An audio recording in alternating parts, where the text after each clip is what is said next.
In our final Harvest of the Month report, we are looking ahead to the fall harvest. Louisiana farmers have spent the summer planting and preparing a rich bounty of winter squash. Produce like pumpkins and other gourds are used as decorations and components in our meals. But winter squash played a much more important role in the founding of our country. Our digital team takes us to Opelousas to see how the gourds are grown. Hi friends, I'm Crystal Bessie with the Louisiana Farm to School program.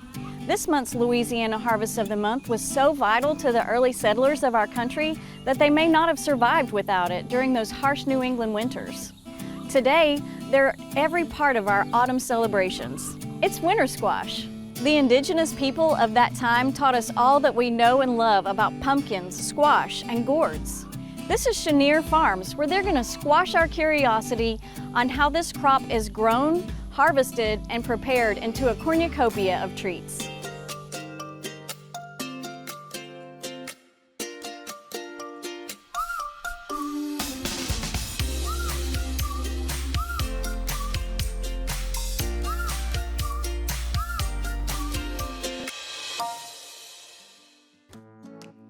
Winter squash and summer squash are members of the cucurbita family, also known as the gourd family, which includes other crops such as cucumber, melons, and mirliton. There are many common varieties of the cucurbita family that grow in Louisiana, like Hubbard, acorn, delicata, butternut, and spaghetti varieties, and their looks are as different as their names.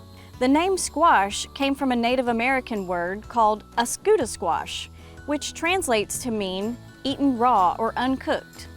We're here at Chenier Farms in Opelousas, Louisiana, and I'm here with Betty and John Chenier. They're the owners of the farm. Thank you very much. Thanks for having us. Thanks for being here. I would love to know how you got into farming.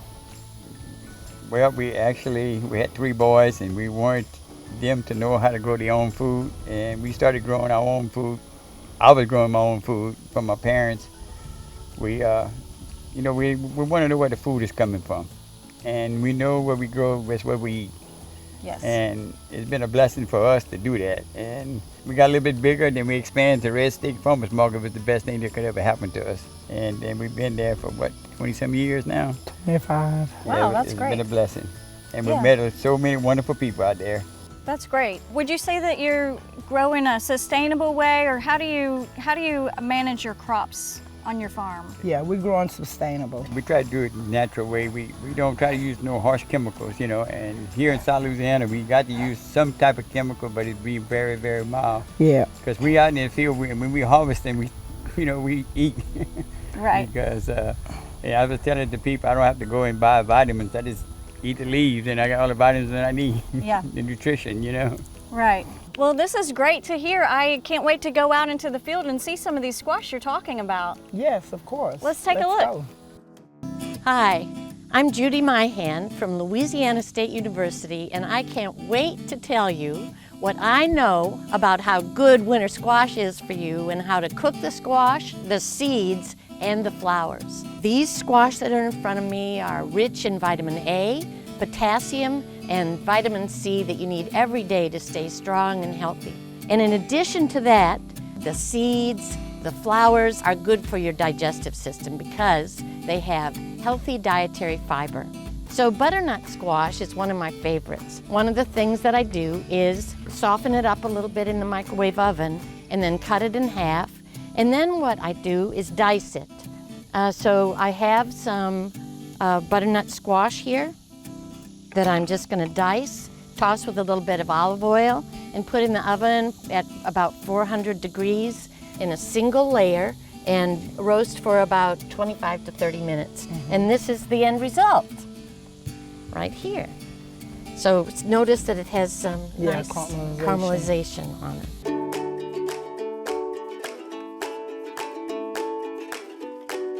So tell me, where can we find your products? Every Saturday we're at Red Stick Farmers Market in Baton Rouge. In Baton Rouge, Yeah. okay.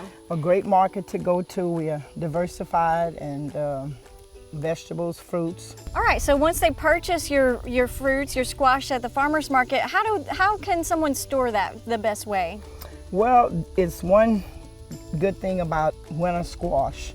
They hold up for 3, 4, even 5 months. I've had them hold up. Yeah. Put them in a cool, dry place. You can put them in a fruit basket on your bar or on your table. You can put them in a utility room. Just a cool, dry place. Yeah. You know, kind of like your bananas. And they're beautiful on display. You can leave them there for a couple months. Exactly. So it's a double. It's a double. It's a win-win thing. Yeah. Exactly. Well, John and Betty, thank you so much for having us out at Chenier Farm today. This is a great time to learn about winter squash, and you've taught us so much. Good, good. I'm glad, yeah, you were able to come. And don't forget to check out LPB's full-length Harvest of the Month reports at lpb.org/harvest. And while you're there, be sure to watch some of our other award-winning Digital First series.